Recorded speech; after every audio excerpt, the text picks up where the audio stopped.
You're an ambitious leader. You're looking for what really drives growth, not just, the latest marketing buzz. Mm-hmm. Well, today's deep dive is laser focused on giving you exactly that. Yeah. Surprising, evidence-backed truths that can revolutionize how you build your brand. Yeah, we're pulling directly from the core principles of that really influential book, How Brands Grow. Think of this as your shortcut, right? Yeah. To understanding what truly works, grounded in data, not just gut feeling. That's right. We've distilled the crucial insights to give you a clear understanding of the fundamental laws of brand growth. Our aim is to equip you with knowledge that can, immediately impact your strategic thinking. And to get there, we're going to unpack 7 key areas, 7 ideas that might just flip your current understanding on its head. Okay. First, growth through penetration, the power of many like buyers.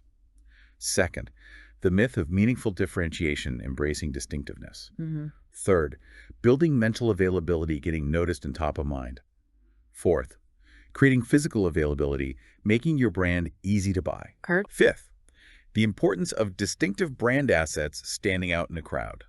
Sixth, the reality of how advertising works, refreshing memory structures. And seventh, embracing sophisticated mass marketing, reaching everyone. A really solid roadmap. Okay, let's dive straight into a concept that often surprises people. The real engine of growth.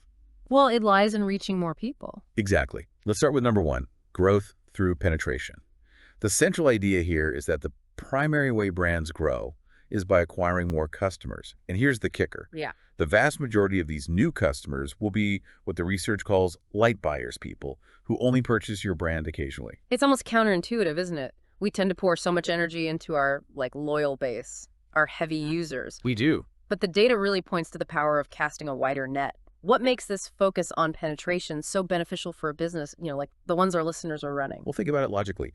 More buyers simply equals a larger slice of the market, greater market share. It's pretty direct correlation. Secondly, a broad base of customers, even if they're light buyers, offers a much more stable path to long-term growth than solely relying on a smaller group of loyal fans.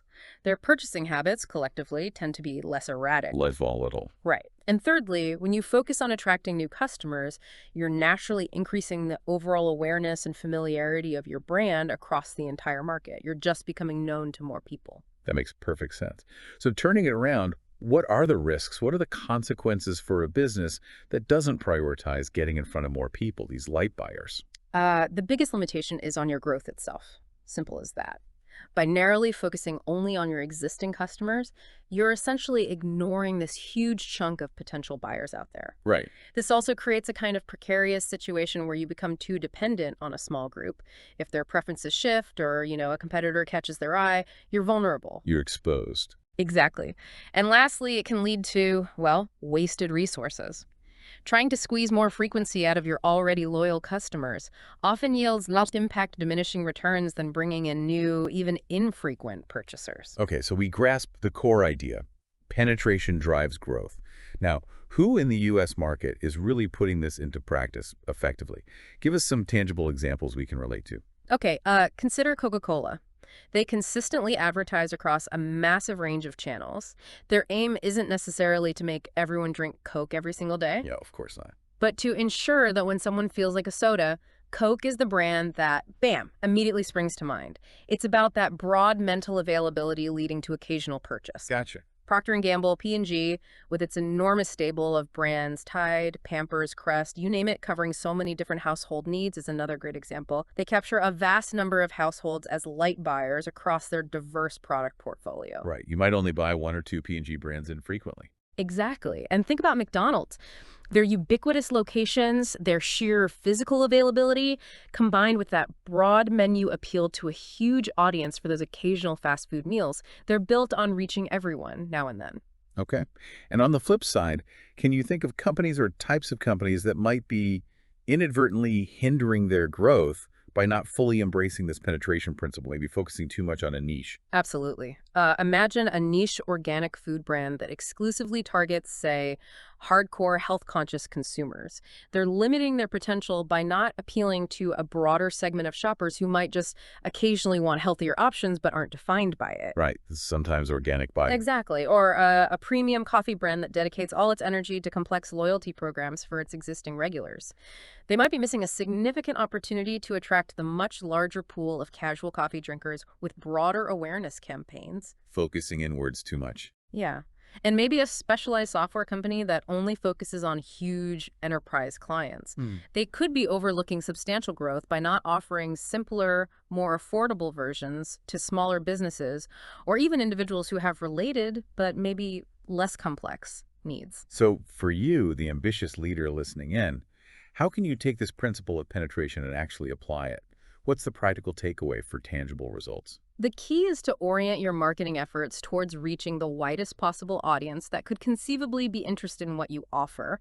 Don't just preach to the choir. Okay. Prioritize building overall brand awareness and making your product or service easily accessible to everyone, not just your current best customers. Think broadly, embrace what the book calls a sophisticated approach to reaching the masses. Give us a quick real-world example to really solidify this for us, like a small business. Okay, imagine a local bakery. Instead of just relying on their regulars, they could run local advertisements, maybe radio, local social media, highlighting their delicious offerings. Perhaps offer introductory discounts to entice new people through the door. Getting them to try it once? Exactly. And crucially, they would also make sure their goods are available through various means in their shop, sure, but also online ordering, maybe local delivery partnerships, getting into a local cafe. Making it easy for even someone who only occasionally wants a special treat to become one of those valuable light buyers. Okay, that's a really clear and actionable first step. Reach more people, make it easy. Got it. Now let's move on to our second surprising truth, one that might challenge some really fundamental beliefs about how to stand out. Precisely. Let's delve into number 2, the myth of meaningful differentiation, embracing distinctiveness. What's fascinating here is that while brands often strive really hard to highlight unique benefits or features, Yeah, the USP, right? yeah, right, the unique selling proposition. The reality, according to the research, is that in many categories, consumers perceive most brands as being quite similar, near lookalikes, if you will, in terms of what they actually deliver. Okay. The real key to success, therefore, isn't necessarily about having a dramatically different product in every single aspect, but about being distinctive. That means being easily recognizable and memorable. So it's less about having a completely unique widget and more about simply being the widget that people easily spot and remember when they're scanning the shelf or thinking about the category. You got it. It's about cutting through the mental clutter. What are the tangible advantages, then, of focusing on this distinctiveness rather than chasing that elusive, meaningful difference? Well, think about it. Distinctive brand assets, your logo, your color scheme, maybe a character, a tagline, they act as immediate visual and auditory cues. They cut through the noise and make your brand instantly recognizable in a crowded marketplace. That significantly increases your chances of just getting noticed. Step 1, Yeah, get noticed. exactly. Secondly, these unique elements help lodge your brand in consumers' minds, improving recall when a purchase occasion arises. They just remember you better. Makes sense.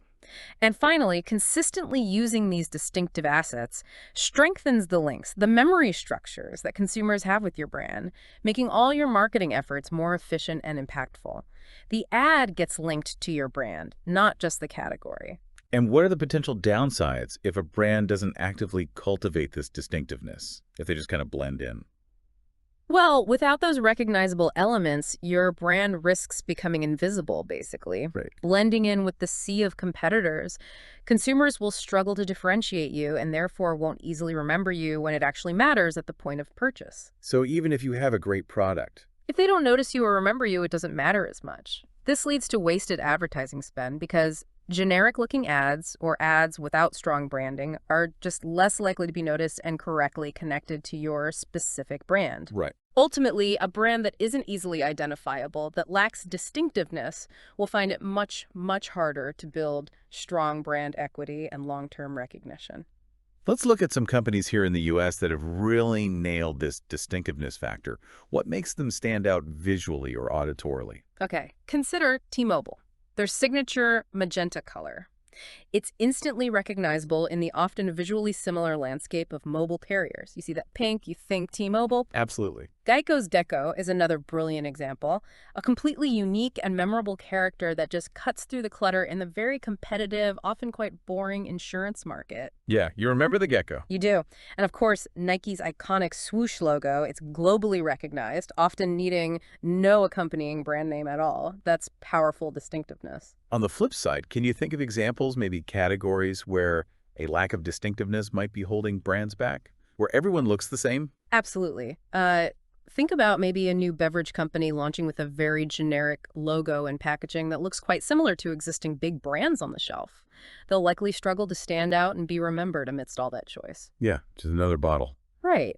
Or maybe an insurance provider that frequently changes its advertising style, its music, its visual identity. They never really establish a consistent brand look or feel, making it harder for consumers to form a lasting connection or even recognize their ads consistently. Lack of consistency hurts. It really does. And maybe a clothing retailer with no clear signature style, no recognizable branding elements in their store design or their marketing, they risk being just another store in the mall, easily forgotten.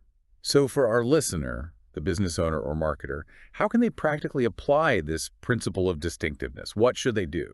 The key is to strategically invest in developing memorable and unique brand assets. This includes your visual identity critically, your logo, your color palette, your typography, but also potentially auditory elements if relevant, like a jingle or a specific sound. Like the Intel sound. Exactly. Once you have these assets, the absolutely critical step is to use them consistently, relentlessly, across every single touch point your brand has with the public packaging, website, ads, social media, everything. Consistency is king. It really is. Focus on making your brand stand out visually and orally, rather than pouring all your energy into trying to communicate often subtle, maybe even unnoticeable product differences. Give us a practical example of how a business, maybe a smaller one, could build greater distinctiveness. Okay, let's take a local coffee shop again. They could focus on this by developing a truly unique and memorable logo, maybe inspired by a local landmark or a cool story related to their founding, something ownable. Okay. They could then choose a very specific and consistently used color scheme, maybe an unusual combination for their branding, their cups, their store design, their menus, their website. Everything matching. Everything reinforcing that visual identity. Even something like developing a signature tone of voice in their social media interactions, maybe witty, maybe super friendly, can contribute to their overall distinctiveness, making them easily recognizable and memorable in the local market. Excellent. Distinctiveness over necessarily meaningful differentiation. A really powerful and perhaps, counterintuitive idea for many. Yeah. Now let's move on to our third key area, something that's absolutely vital for any brand looking to grow: building mental availability. Precisely. Number 3, building mental availability, getting noticed and top of mind. The core idea here is that mental availability, essentially, the likelihood of your brand being the first one a consumer thinks of, or maybe one of a small set, when they have a need that your product or service can fulfill, is a primary driver of market share. So it's about being easily retrievable from memory at the right moment. Exactly. And advertising, in this context, largely works by refreshing and occasionally building what the book calls memory structures. Think of it like strengthening the network of associations in a consumer's mind connected to your brand. It's about making sure your brand is easily accessible in their mental filing cabinet when they need, say, insurance or a snack or software. So it's about being the brand that immediately pops into someone's head when they think, I need your product category. What are the concrete benefits of having this strong mental availability? Why is it so important? Well, simply put, brands that are easily recalled are far more likely to be considered as a purchase option when that need arises. If they don't think of you, they can't choose you. Obvious when you put it like that. Right. This increased consideration naturally leads to a higher probability of being chosen, which translates directly to increased sales and, ultimately, a larger market share. Furthermore, when your brand enjoys strong mental availability, your marketing efforts, your ads, your promotions become significantly more effective because consumers are already familiar with you and more receptive to your messaging. They recognize it faster. Conversely, what are the dangers? What happens if you don't actively work to build this mental availability? If you're just not top of mind? The most significant risk is what we might call brand amnesia. If your brand isn't top of mind, potential customers may simply forget you exist at the crucial moment of decision. They just don't think of you. Ouch. This directly translates to missed sales opportunities because you're not even in their consideration set. You're not even in the running. And even strong point-of-sale efforts like a prominent display in a store become much less effective if consumers aren't already thinking of your brand when they're walking down the aisle or browsing online. You need that prior awareness. You absolutely do. Let's look at some U.S. companies that really excel at building this mental availability. What are they doing right to stay top of mind? State Farm is a classic example. With its long-running, like a good neighbor, State Farm is there jingle and its consistently reassuring advertising, they've built a very strong mental association with reliability and support in the insurance category.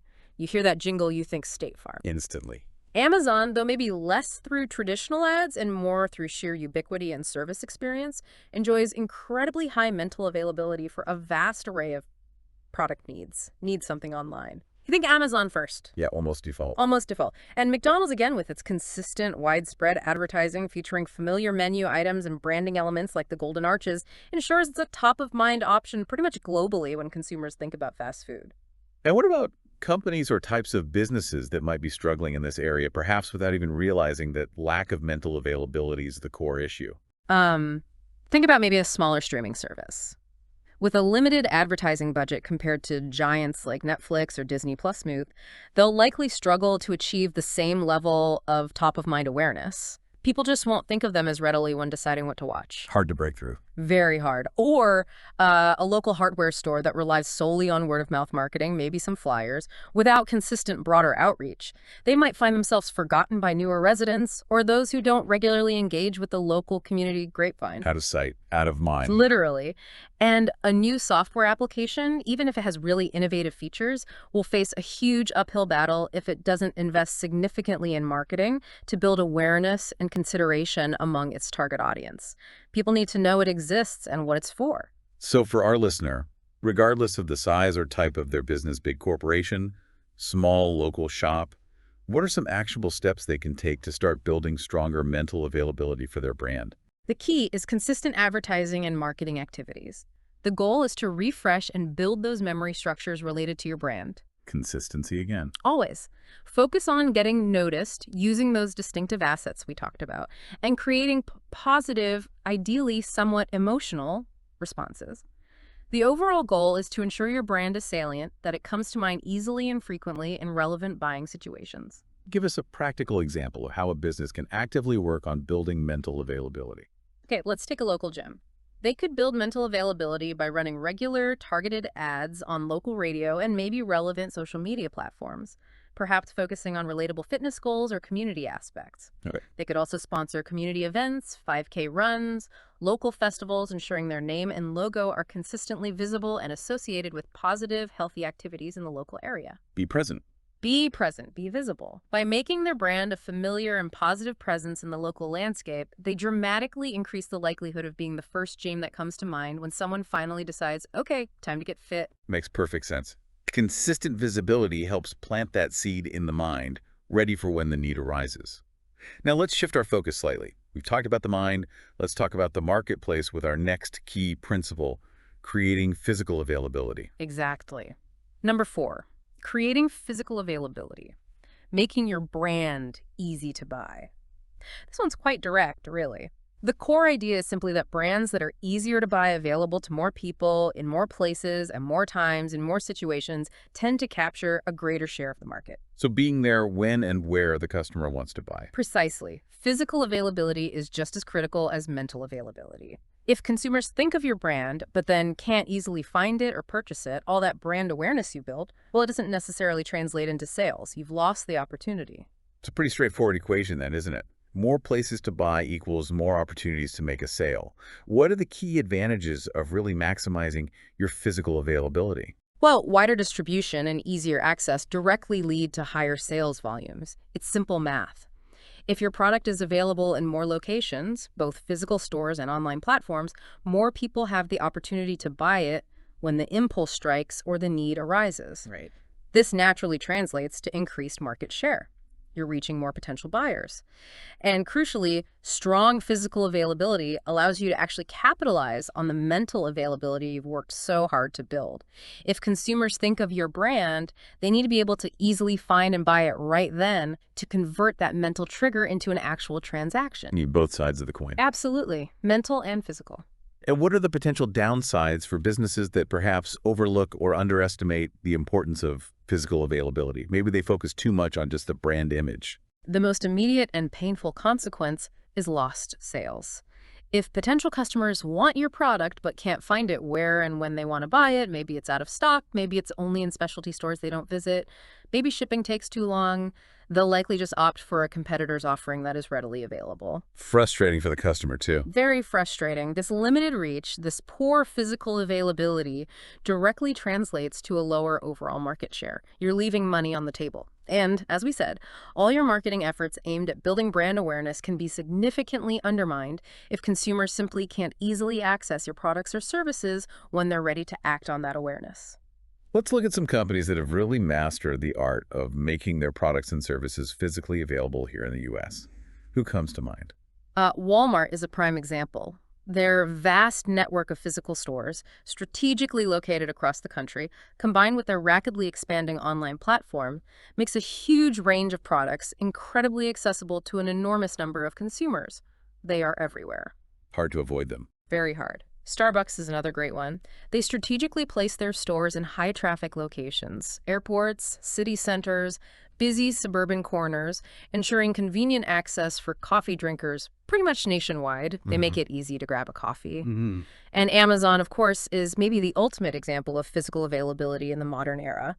Through its massive online marketplace, its sophisticated shipping and logistics infrastructure, and even its growing physical retail presence like Whole Foods, they offer unparalleled access to goods. Conversely, where might we see companies struggling with making their offerings easily accessible? What do those limitations look like? Think about maybe a new food product, maybe a craft snack brand with very limited distribution. Perhaps it's only available in a handful of new grocery stores in a few cities. They're missing out on the vast majority of potential buyers who shop at mainstream supermarkets or online. Big barrier to trial. Huge barrier. Or a clothing brand that primarily sells online but has really high shipping costs and maybe frustratingly long delivery times. They might deter consumers who prefer the immediacy of in-store purchases or just expect faster, cheaper delivery these days. Yeah, expectations are high now. They are. And maybe a service-based business like a local tradesperson or consultant with very limited operating hours, or a really small geographic service area, they're inherently restricting their ability to cater to a larger potential market who might need their services outside those constraints. So, for our listener, the business leader looking to grow, what are the practical steps they can take to increase their brand's physical availability? How do they make themselves easier to buy? The core principle is simple, though execution can be complex. Make your product or service as easy as humanly possible for people to buy. Remove the friction. This might involve strategically expanding your distribution channels, getting into more stores, more online marketplaces. It definitely involves optimizing your online presence for seamless e-commerce, if applicable, offering a variety of purchasing and delivery options, and generally identifying and removing any barriers or friction points that might prevent a potential customer from completing that purchase easily and quickly. Can you give us a tangible example of how a business could go about improving its physical availability? Let's use the brewery example again. Okay, the local brewery. To increase their physical availability, they could actively seek partnerships with more local restaurants, bars, and maybe independent liquor stores to carry their beers on tap or in cans bottles. Get on more shelves, more taps? Exactly. They could also implement a really user-friendly online ordering system with clear options for local delivery within a certain radius, or maybe convenient curbside pickup time slots. Make it easy online. Absolutely. And depending on their scale and ambition, even considering opening a second tasting room or a small retail outpost in a different, perhaps more easily accessible or higher traffic, part of town could significantly boost their physical availability and reach a whole new set of potential customers. Excellent. Making it easy to buy, it seems so obvious when you say it, but it's clearly a critical, sometimes overlooked piece of the brand growth puzzle. You need both mental and physical availability. Now let's move on to our fifth key area, the often underestimated power of those distinctive brand assets we touched on earlier. Absolutely. Number 5, the importance of distinctive brand assets, standing out in a crowd. We hinted at this when discussing distinctiveness versus differentiation, but it deserves its own focus. Hmm. The central idea here is that those sensory cues, your logos, your specific brand colors, your taglines, your fonts, even specific sounds or characters that uniquely identify your brand are incredibly valuable assets. They're like the brand signature. Exactly. And consistently using and diligently protecting these assets is absolutely crucial for building brand salience, that top-of-mind awareness, and securing long-term recognition in the market. So it's about creating those immediate visual and auditory shortcuts that instantly tell consumers, yep, that's that brand. What are the core benefits of having strong, well-defined, distinctive brand assets? Why invest in them? Well, first and foremost, as we discussed, they lead to enhanced brand recognition. Unique and consistently used assets allow consumers to instantly identify your brand, often even without seeing the full brand name, maybe just seeing the color or the shape. Like the Coke bottle shape. Perfect example. Second, they significantly improve the effectiveness of your advertising. These assets act as powerful branding cues, dramatically increasing the likelihood that your marketing messages will be correctly attributed to your brand and not just fade into the general noise, or worse, be misattributed to a competitor. Making your ad spend work harder. Precisely. And over time, consistent exposure to these distinctive elements builds strong brand associations, linking the asset to the brand name and category need, and contributes significantly to your overall brand equity, the value inherent in your brand's recognition and reputation. And what are the potential downsides, the risks, for brands that don't really invest in developing or consistently using these distinctive assets, if they're visually generic or always changing?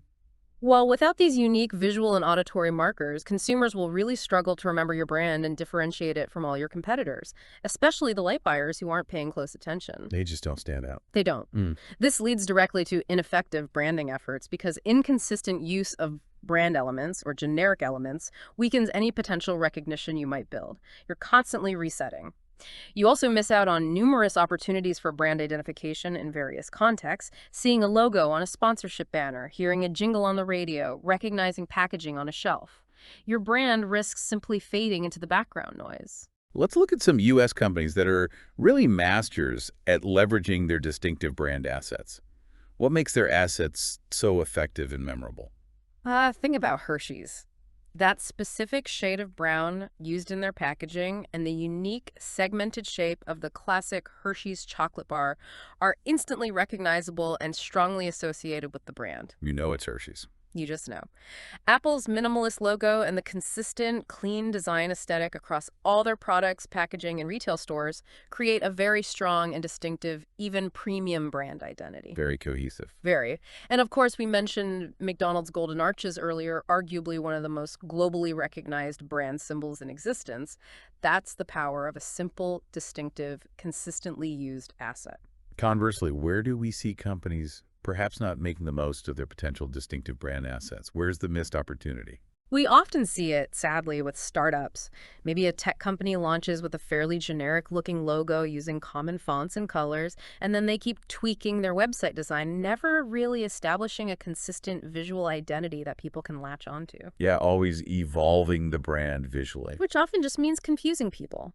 Or think about a food manufacturer, maybe in a crowded category like cereal or snacks, using packaging colors and layouts that are very similar to its main competitors. It just makes it difficult for hurried consumers to quickly distinguish their product on a crowded shelf. Creating confusion. And exactly. And maybe a service provider, perhaps a consultancy or agency with a long, descriptive, and ultimately forgettable name, and no memorable tagline or distinctive visual identity to help them stand out in a service-heavy marketplace where differentiation is often subtle. So what's the practical advice for our listeners who want to strengthen their own distinctive brand assets? Where should they focus their efforts? How do they create something truly ownable? The key is to invest deliberate time and resources, and often creative talent, in identifying and developing assets that are genuinely unique within your category, memorable, and ideally linked in some way to your brand's core identity or purpose, though uniqueness is paramount. So logo, colors. Absolutely. Your logo, your core color palette, your primary typography, maybe a unique tagline, a character, a sound signature, whatever makes sense for your brand and category. Once you've established these assets, the absolutely crucial next step, as we keep saying, is to use them consistently across every single piece of branding and marketing material you create. No exceptions. Brand guidelines are important. Very important, and they need to be enforced. And finally, it's wise to protect these valuable assets, legally trademarking logos, taglines, maybe even colors in some cases, to prevent competitors from mimicking them and diluting their distinctiveness and impact. Can you give us a concrete example of how a business, maybe a smaller service business, could take steps to build stronger, distinctive brand assets? Okay, let's imagine a local bookstore again. They could develop a truly unique logo, maybe something typographic using a custom font, or an icon that reflects their specific niche, like sci-fi or children's books, or their connection to the local literary scene. Something unique to them. Right. They could then choose a very specific and consistently used color palette, maybe 2 or 3 distinctive colors for all their signage, their website, their bookmarks, their social media templates, even the paint color inside the store. Creating a recognizable world. Exactly. They might even consider developing a signature scent for their store using essential oils or always playing a certain genre of background music to create additional subtle sensory brand associations that add to their distinctiveness.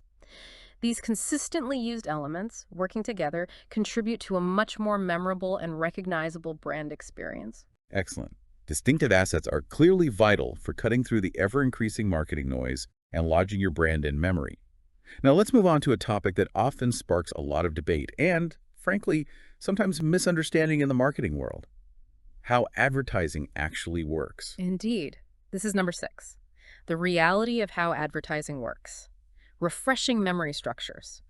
The core idea here, which often surprises marketers trained in traditional persuasion models, is that advertising primarily functions not by convincing or persuading in a deep, rational way with each exposure, but by refreshing and occasionally building the memory structures consumers already have related to your brand. So it's less about changing minds with every ad and more about just keeping the brand alive in their minds. In large part, yes. It's about ensuring your brand remains salient, easily noticed, easily thought of when a relevant purchase occasion arises. It's about reinforcing existing pathways in the brain, not necessarily forging entirely new ones with every single ad impression. Okay, so less about a single ad persuading someone to buy and more about the cumulative effect of ads keeping the brand top of mind and linked to relevant cues. What are the key benefits of understanding advertising this way? Well, when you understand that advertising is largely about memory refreshment and building salience through distinctive assets, you can create much more effective ad campaigns. You'll focus less on complex arguments and more on crafting messages and visuals that are easily noticed, quickly processed, and strongly linked back to your brand using those distinctive assets. Simpler, clearer, better branded. Exactly. This focus leads to a much better return on your advertising investment because memorable, well-branded ads are, by definition, more impactful in strengthening those memory structures. And consistently using your distinctive brand assets in your advertising helps to build and reinforce those crucial brand associations, linking your brand name to the category need and buying situations in consumers' minds over time. Conversely, what are the potential negative consequences? What happens when businesses misunderstand this fundamental principle? Maybe focusing too much on persuasion or complex narratives in every ad. Well, you can end up wasting significant portions of your advertising budget on campaigns that are overly focused on trying to persuade consumers with lengthy arguments, detailed feature lists, or complex emotional stories that, frankly, most people aren't paying enough attention to process or remember accurately. They just tune out. They tune out, or they remember the funny story but not the brand. This often results in low brand recall from the advertising. Consumers might vaguely remember seeing an ad, maybe they even liked it, but they have absolutely no idea which brand it was for. That's wasted money. The great ad, shame I can't remember the product problem. Exactly that problem. Ultimately, advertising that doesn't effectively use distinctive assets and focus on reinforcing memory structures fails to contribute significantly to building mental availability and brand salience, which means it's failing in its primary long-term brand building task. Let's look at some U.S. companies whose advertising seems to really get this. Maybe they have a strong intuitive grasp of refreshing memory structures effectively? Old Spice, especially their campaigns over the last decade or so, is a great example. Often humorous, always highly distinctive visually and tonally. It effectively refreshes memory structures and keeps the brand incredibly salient and top of mind in the competitive male grooming category, even if the explicit message of each ad is quite simple or absurd. You remember the style, you remember the brand. You do. Progressive Insurance, with its consistently used and memorable character Flo and their distinct white and blue branding, ensures their advertising is easily recognized and strongly linked to their insurance services. Flo is progressive for many people, She's a powerful asset. immensely powerful. And Budweiser, particularly in their big event advertising like the Super Bowl, frequently uses simple, emotionally resonant, iconic imagery like the Clydesdale horses, primarily to refresh brand memory and maintain broad awareness and positive feeling, rather than communicating complex product news. And what about examples on the other side? Where might advertising be missing the mark in terms of effectively refreshing those all-important memory structures? Well, any advertiser who frequently changes their core messaging, their visual style, their tagline, their overall creative execution, they're likely undermining memory structures rather than building them. They never establish consistent brand associations in memory, so each campaign starts almost from zero. Lack of consistency bites again? It's a recurring theme because it's so crucial. Also, a company that creates overly long, information-heavy advertisements, maybe packed with technical specs or complex service details, is probably not maximizing its impact. Most consumers simply won't process or remember all that detail from a fleeting ad exposure. Too much information. Too much. And similarly, a brand whose advertising focuses solely on rational product features, our widget is 10% faster, without effectively leveraging distinctive brand assets, logos, colors, characters to aid in recall, is missing a key opportunity. People might learn the feature, but forget the brand it belongs to. So how can our listener, no matter what industry they're in, apply this understanding of how advertising really works to their own marketing strategies? What's the practical guidance? The key is to shift the focus. Prioritize getting noticed, and then consistently reinforcing your brand through the prominent and unwavering use of your distinctive assets. Be seen, be recognized. Exactly. Keep your core messaging relatively simple and focused. Aim primarily to refresh existing brand memories and associations, linking your brand to relevant category entry points, rather than trying to completely overhaul consumer perceptions or deliver complex, persuasive arguments with every single ad. Think about creating memorable hooks, consistent visual and auditory cues. Can you give us a practical example of how a business can create advertising that effectively refreshes these memory structures? Maybe the car dealership again. Okay, the local car dealership. Instead of just listing prices or features, they could create short, memorable radio ads that consistently feature a really catchy, maybe slightly annoying jingle that includes their name. Earworms work. They absolutely do. And in any accompanying visual materials, online banners, local TV spots, newspaper ads, they prominently and consistently display their distinctive logo and maybe their specific brand color scheme. The goal isn't necessarily deep persuasion in a 30-second spot, but to create easily recalled elements that immediately trigger recognition. Ah, that's dealership name when someone starts thinking about buying a car. That makes a lot of sense. Simple, consistent, branded, aiming for recall. Now let's move on to our seventh and final key principle, one that might surprise those who believe mass marketing is somehow, dead or a relic of the past in our fragmented media world. Exactly. This is number 7. Embracing sophisticated mass marketing, reaching everyone. The core idea here is that despite the undeniable rise of niche marketing, micro-targeting, and personalization, a well-executed, sophisticated approach to mass marketing remains a highly relevant and often very effective strategy for achieving significant brand growth. How so? By efficiently reaching large audiences, including, crucially, those light buyers we talked about right at the beginning, who collectively represent the bulk of most markets. So despite all the focus on personalization and targeting tiny segments, there's still significant value in casting a wide net, maybe even more so than people think. The evidence suggests yes. What are the primary benefits of embracing this broader, more mass marketing approach, albeit in a sophisticated way? Okay. Well, first, as we've established, mass marketing allows you to achieve maximum reach and penetration. It puts your brand in front of the largest possible audience, which is absolutely key to acquiring those all-important light buyers who are the real engine of overall brand growth, according to this research. More eyeballs, more potential light buyers. Exactly. Second, counterintuitively perhaps, it can actually be a surprisingly cost-effective way to acquire customers at scale because broad reach media often have a lower cost per thousand reached than highly targeted niche media, allowing you to efficiently reach a broad audience for that crucial penetration goal. Interesting point on efficiency. Yeah. And finally, large-scale marketing efforts contribute significantly to building overall brand awareness and ensuring your brand is salient, top of mind, for a wide range of potential customers across the entire market, not just within a narrow segment. And what are the potential downsides, the risks, for businesses that perhaps shy away from broader marketing? Maybe they get seduced entirely by hyper-targeting and personalization. Well, by focusing too narrowly, too exclusively on very specific target segments, you inevitably limit your ability to reach the majority of potential buyers in the market.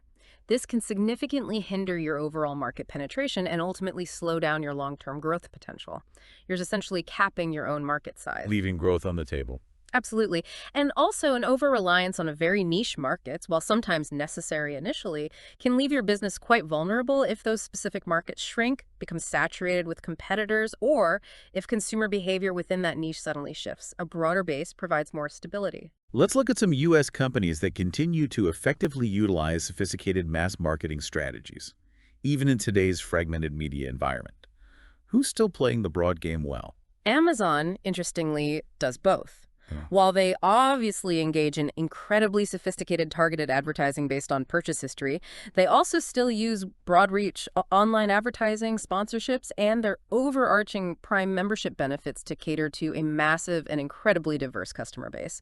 They don't only do targeting. Good point. Walmart continues to rely heavily on traditional mass media advertising, TV, radio, circulars, alongside its extensive network of physical stores to reach a very, very wide spectrum of American consumers. They are fundamentally a mass market retailer. They know their audience is broad. Exactly. And Major League Sports like the NFL, the NBA, MLB still primarily utilize national television broadcasts and large-scale marketing campaigns to appeal to a broad national, even international audience. They haven't abandoned broad reach. Conversely, where might we see companies potentially limiting their growth by neglecting a broader marketing strategy, perhaps being too niche-focused or too reliant on narrow digital targeting?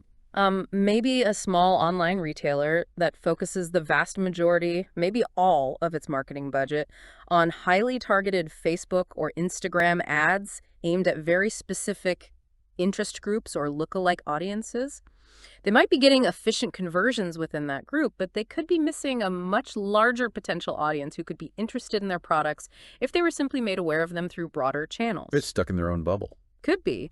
Or a local service provider, say, a plumber or an accountant that relies solely on local flyers, maybe some local SEO and community events. They might be failing to leverage broader, perhaps regional digital marketing channels or even targeted local TV radio to reach a wider geographic area or demographic slice within their service potential. Staying too small. Potentially. And maybe a new consumer packaged goods brand, say a new type of snack bar, that initially focuses only on selling through a small number of specialty health food stores catering to a very niche market. While that might be a necessary starting point, delaying expansion into broader distribution and awareness building could significantly hinder crucial broader market penetration and overall growth speed. So for our listener, how can they effectively embrace this principle of sophisticated mass marketing in today's complex media landscape? It's clearly not just about buying giant, untargeted TV campaigns like in the old days, is it? Absolutely not. It's about being sophisticated. The key is to recognize the enduring power of reaching a broad audience efficiently, alongside whatever targeted efforts you employ. Don't throw the baby out with the bathwater. While targeted marketing certainly has its place, especially for specific objectives, don't underestimate the value of investing strategically in media and channels that offer wide reach within your potential market.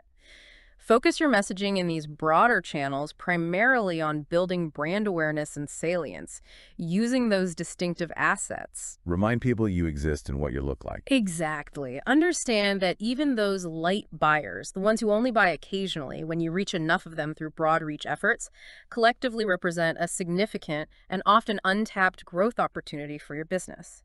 It's about being smart and strategic about reaching a large number of people cost effectively, not just shouting randomly. Can you give us a final practical example of a business embracing sophisticated mass marketing in a modern context? Okay, let's take a new streaming service launching today. While they will undoubtedly identify key target demographic groups for specific shows, maybe sci-fi fans for a sci-fi show, rom-com lovers for a rom-com, they should also invest in broader advertising campaigns across various platforms. Like what? Maybe some strategic television commercials during relevant programming, certainly broad reach online video ads on platforms like YouTube, maybe podcast sponsorships on popular shows, partnerships, even some out-of-home advertising. The goal is to build overall awareness of the service itself, its name, its key value proposition, and attract a wide range of viewers, including those crucial light viewers who might only subscribe occasionally for one specific show or movie they hear about. They need broad awareness to capture those moments. Excellent. So reaching a large and diverse audience, making sure you get those often overlooked light buyers, remains a powerful, evidence-backed engine for growth, even today. Well, that brings us to the end of our deep dive into these 7 often surprising truths from how brands grow. Yeah, we've covered a significant amount of ground, from understanding the fundamental power of penetration and the critical role of distinctiveness to building both mental and physical availability, grasping how advertising really works, refreshing memory, not just persuading, and finally, the continued importance of sophisticated mass marketing. And the core message running through all of this, really, is that these principles aren't just abstract theories or someone's opinion. They are rooted in extensive empirical evidence, decades of research across categories and countries, That's the key difference. and they offer a really powerful, practical framework for making strategic decisions that will genuinely drive brand growth, helping us move beyond maybe outdated assumptions or anecdotal marketing myths that still linger. Precisely. By embracing these evidence-based principles, ambitious leaders, like the folks listening, can make more informed decisions, allocate resources more effectively, and ultimately guide their brands towards more sustainable and significant success. So as you, our listener, step back and consider your own marketing strategies, really think about these 7 truths. Maybe take a moment later today or this week to consider which of these principles might be most misaligned with our current approach. Where's our biggest gap? Perhaps even consider conducting a preliminary analysis, even just a thought experiment. How might shifting our focus in just one of these areas, maybe focusing more on reach, or investing in stronger distinctive assets, or improving physical availability, how could that potentially impact our key performance indicators? It's a valuable exercise. What are your initial thoughts on how these principles might apply to the specific challenges and opportunities you're facing right now in your business? It really is about challenging your assumptions, looking at the evidence, and embracing a more rigorous scientific approach, if you will, to building your brand for real long-term growth. Well said. Thank you for joining us for this deep dive. We sincerely hope this has provided you with valuable insights and maybe a fresh, perhaps even surprising, perspective on the fundamental laws of brand growth. Hope it sparks some good thinking. We look forward to our next exploration. Until then, keep thinking strategically, keep challenging assumptions, and keep growing. You're an ambitious leader. You're looking for what really drives growth, not just, the latest marketing buzz. Well, today's deep dive is laser focused on giving you exactly that. Yeah. Surprising, evidence-backed truths that can revolutionize how you build your brand. Yeah, we're pulling directly from the core principles of that really influential book, How Brands Grow. Think of this as your shortcut, right? Yeah. To understanding what truly works, grounded in data, not just gut feeling. That's right. We've distilled the crucial insights to give you a clear understanding of the fundamental laws of brand growth. Our aim is to equip you with knowledge that can, immediately impact your strategic thinking. And to get there, we're going to unpack 7 key areas, 7 ideas that might just flip your current understanding on its head. Okay. First, growth through penetration, the power of many like buyers. Second, the myth of meaningful differentiation, embracing distinctiveness. Third, building mental availability, getting noticed and top of mind.